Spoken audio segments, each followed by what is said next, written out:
अपने आप को फिट करने की पूरी कोशिश में लगे हुए हैं, लेकिन वेट है कि कम होने का नाम ही नहीं ले रहा।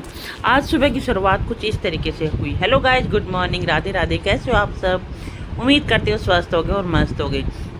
तो सुबह की शुरुआत, सुबह उठते ही हम लोग गए पार्क, और पार्क में जाके इतना अच्छा लगा गाइज कि मैं क्या बताऊँ। छोटे छोटे बच्चों को खेलते हुए देख के मन कर रहा था कि हम भी इनके साथ खेलें। कोई बास्केटबॉल को से खेल रहा था, कोई बैडमिंटन खेल रहा था, लेकिन बच्चों के साथ तो नहीं खेल पाई। फिर मैंने अपना खुद का ही खेल ढूंढा।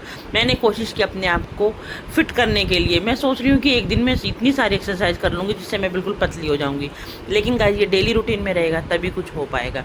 तो यहाँ पे मैंने थोड़ी सी एक्सरसाइज की, और एक्सरसाइज करने के बाद में मैं अब बैठ गई हूँ। जैसे मैंने बहुत कुछ कर लिया और अब मैं थक गई हूँ। यहाँ पे बच्चे बहुत मज़े से खेल रहे थे, और ये एकदम सुबह सुबह का नज़ारा, और इतनी ठंडी हवा चल रही थी। अब यहाँ पे मैंने तो अपने हाथ पैर हिला लिए, लेकिन पति देव का आज मूड नहीं था कुछ भी करने का। इन्होंने 2-3 राउंड लगाए और ये आके बैठ गए। मैं इनसे पूछती रही कि क्या हुआ, तो कह रहे मेरा मन नहीं कर रहा आज कुछ भी करने का। तो अब उसके बाद में हमने सोचा कि चलो ठीक है, इतना काम हो गया, बहुत है आज, कम से कम उठ के पार्क में आए तो सही। उसके बाद हमने यहाँ पे आ गए हम सब्जी की दुकान पे, यानी कि सब्जियाँ की इतनी सारी रेहड़ियाँ लगी होती हैं सुबह सुबह पार्क के बाहर। तो हमने काफ़ी सारी सब्जियां यहाँ से उठाई। अब समझ में नहीं आता क्या सब्जी बनाएं। सब्जी देख के तो मन करता है ये भी ले लो, ये भी ले लो, लेकिन बच्चे हैं, उनके नखरे इतने हैं कि वो खाने का उनका किसी भी चीज़ के लिए हाँ नहीं होता। तो यहाँ पे हम ये सारी सब्जियां लेके आ गए हैं। उसके बाद गाइज, मैं अब इतनी सारी मेहनत करके आए हैं, तो अब थोड़ा सा तो हेल्दी ड्रिंक भी बनता है। यहाँ पे मैंने पतिदेव के लिए बनाया बादाम का शेक।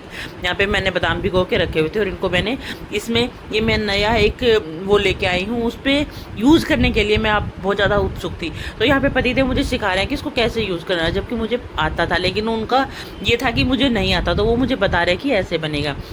बादाम डाला, थोड़ी चीनी डाली, उसको पीस लिया, और उसके बाद में इसके अंदर दूध ऐड कर दिया। तो यहाँ पे इनका 1 गिलास दूध तैयार हो गया। अब भैया अपना तो काम सुबह सुबह चाय के बिना चलता नहीं है। तो वैसे मैं सबसे पहले उठ के एक हेल्दी ड्रिंक लेती हूँ, उसके बाद में मैं 1 घंटे के बाद में मैं अपनी चाय पीती हूँ, क्योंकि उससे अगर वो पिया है तो 1 घंटे तक आपको कुछ भी करने का मन नहीं करेगा। तो यहाँ पर मैंने अपनी चाय बनाई, उनको अपना बादाम शेक पिलाया। अब मैं बैठी थी तो मैंने सोचा कि चलो कुछ काम हल्का कर लिया जाए। तो यहाँ पर मैं अपने करेले को छीलने के लिए बैठ गई हूँ। गाइस, करेले काफ़ी टेस्टी बनते हैं और शुगर के लिए काफ़ी ज़्यादा फ़ायदेमंद रहते हैं। तो यहाँ पे मैंने बस थोड़ी सी करेले को छीला, अब उसके अंदर नमक लगा के और रख दूँगी इनको। अब सारे काम निपटाने के बाद में मैं हो गई थी थोड़ा सा फ्री, तो मैंने सोचा कि चलो क्यों ना आज कपड़ों को इस्त्री कर लिया जाए। यहाँ पर मैं अपने कपड़े प्रेस करने लगी, और कपड़े प्रेस करके इस तरीके से दिन बस कब ख़त्म हो जाता है पता ही नहीं चलता हम गृहिणियों का। आप लोगों के साथ भी ऐसा ही होता होगा, दिन इतनी जल्दी ख़त्म होता है? प्लीज़ कमेंट करके ज़रूर बताइएगा। और आपके यहाँ पे गर्मी कितनी है ये भी कमेंट करके बताइएगा। Thank you guys, bye bye.